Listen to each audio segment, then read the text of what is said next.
Is NFF to stick to Austin Iguavon as Super Eagles head coach. Now the news in details. I am Team Dayo. Anthony. The Motor Vehicle Administration Agency (NVAA) has issued a stern warning to motor dealers in Lagos State, urging them to refrain from using touts to obtain or renew their dealership certificates. The discussion comes following the discovery of fake certificates being presented for renewal, many of which were fraudulently signed by unauthorized individuals. The general manager of the agency, Rashid Muri, who expressed displeasure for such illegal activities, stated that law enforcement agencies, including the Nigeria Police Force, Vehicle Inspection Services, VRS, and Lagos State Traffic Management Authority, LASMA, have been placed on high alert to verify the authenticity of the dealership certificates at all times. Namori Okwala emphasized that motor dealers must procure and renew their certificates only at designated MVAA stations across the state. He warned that any dealer found involved in these illegal activities will face penalties and be mandated to obtain genuine certificates. Namori Okwala also advised motor dealers to stop patronizing touts and ensure they follow the appropriate procedures to avoid sanctions. The Lagos State government has emphatically admonished all motorists, both private and commercial, to desist from the continued infringement on bus rapid transit's BRT lanes across the state. Director of Public Affairs and Enlightenment, LASMA, Dayo said the directive follows the impoundment of over 488 vehicles by Lagos State Traffic Management Authority, LASMA, for breaching BRT lane regulations between January and August 2024. Tafiq said all offenders have been charged to the Lagos State Mobile Court for prosecution. He reiterated that motorists flying routes from Abulegba through Iyano Ipaja, Dokpemu and Oshodi must strictly adhere to designated lanes.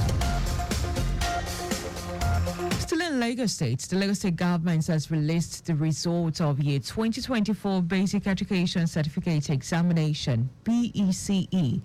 The Director of Lagos State Examination Board, Dayo Oronshola, stated that all concerned schools in the state are allowed to have direct access to their results online to eliminate the burden and stress associated with coming to the board for physical collection of the results. Oronshola noted that the initiative would also eliminate the delay usually associated with getting results in good time. He commended all stakeholders for their cooperation and for been part of the success story of the new policy of the board. He also urged authorities concerned to visit the board's portal on https://examboard.lagostate.gov.ng using their school default or existing username and passwords provided during the registration for their students to print their school results with effect from today. The Lagos State Domestic and Sexual Violence Agency has organized Safeguarding and Child Protection Week at Marina Lagos Island. Executive Secretary, Lagos State Domestic and Sexual Violence Agency, Titilala Vivo Adeniyi, said the event commenced with 225 children aged between 7 and 17 in attendance. Vivo Adeniyi reiterated the state government's zero tolerance to all forms of abuse and violence against children and heightened awareness campaign in this vice in her speech. She noted that by engaging religious centers, the agency has provided important teachings about children abuse, prevention and protection, and the program was a reminder that much work remains to be done. Vivo Adeniyi also emphasized the need for ongoing collaboration to combat sexual and gender-based violence, as the fight against child abuse requires a concerted effort from all sectors. And now to the rest of the news.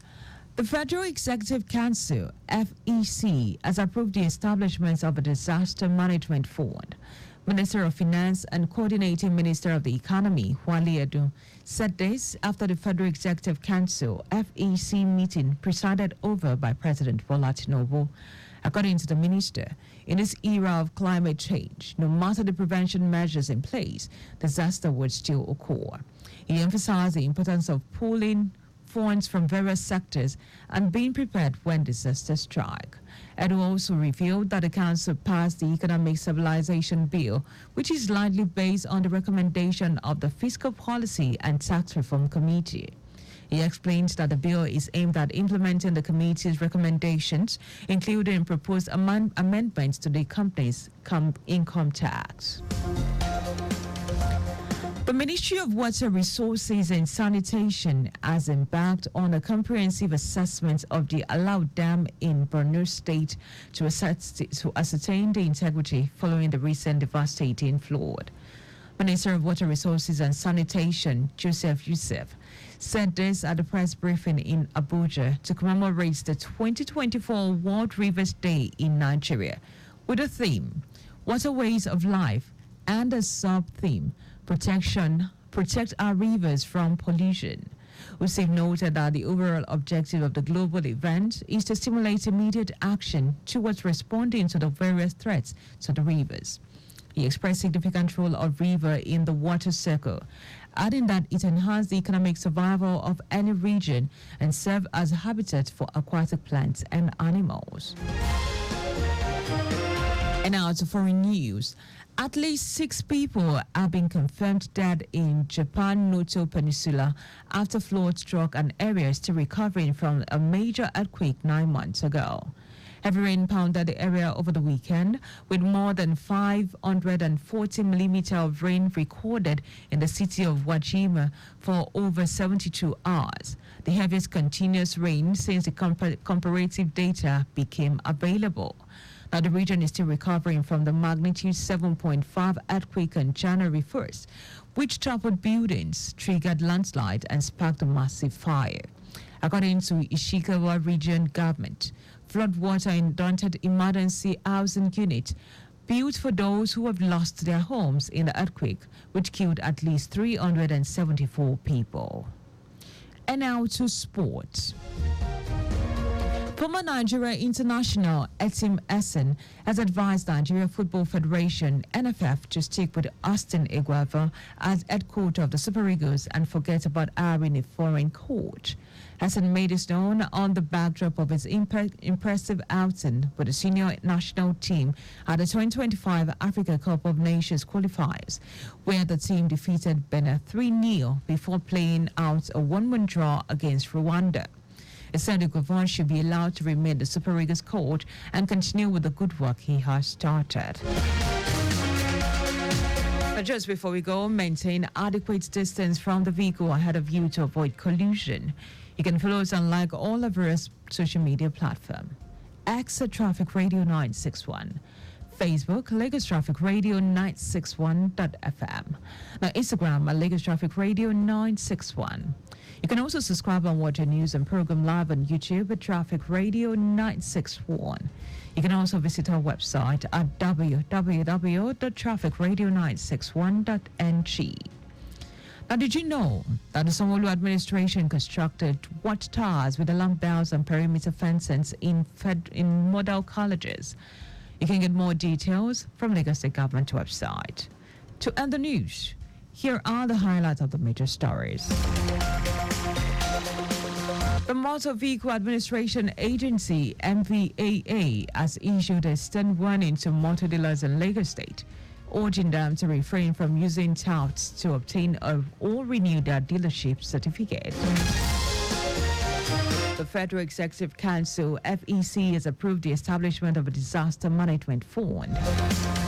We also told you at least 6 people have been confirmed dead in Japan's Noto Peninsula after flood struck an area still recovering from a major earthquake 9 months ago. And in sports, former Nigerian international Etim Essen has advised the Nigeria Football Federation, NFF, to stick with Austin Eguavoen as head coach of Super Eagles and forget about hiring a foreign coach. For more contact with the newsroom, please send a message to info@trafficradio961.ng. That ends the news broadcast compiled by Zainab Adebeshi. I am Dayo. Anthony, many thanks for listening and do have an amazing night.